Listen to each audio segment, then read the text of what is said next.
Sérieux, côté intimité, il n'en restait plus que ça. De tout temps, les femmes ont toujours eu leurs règles. Et même s'il est vrai que dans beaucoup de pays, il n'y a aucune avancée sur ce phénomène naturel chez la femme, je ne suis pas sûre qu'un emoji changerait quelque chose. Plan international, une ONG d'aide à l'enfance, va s'employer à la création de cet emoji pour briser le tabou des règles. Mais la question que je me pose en tant que femme, c'est pourquoi en faire un sujet tabou? C'est plutôt une fierté. Je veux dire par là que ça a fait le succès de notre espèce en favorisant les relations sexuelles en dehors des cycles menstruels, pile au moment de l'ovulation. Donc sans règles, aucune procréation. Les femmes doivent s'émanciper de ce tabou. Nombre d'entre nous ont honte d'en parler.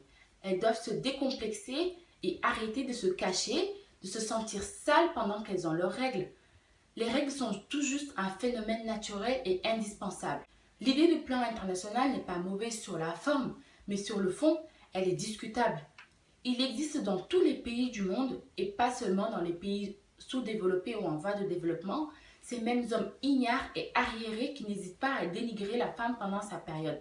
Ces mêmes hommes ne verront probablement jamais cet emoji, ce qui les rend inefficaces dans ce cas-là. Selon l'ONG, la moitié des femmes de 18 à 34 ans trouveraient plus facile de parler de leurs règles à leur partenaire à travers cet emoji. Elles devraient sérieusement repenser leurs relations.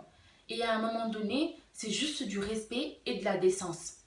Pour moi, le changement ne peut s'opérer qu'à travers l'éducation de nos enfants. Filles et garçons doivent être préparés dès le plus jeune âge à refuser la honte qui entoure les règles.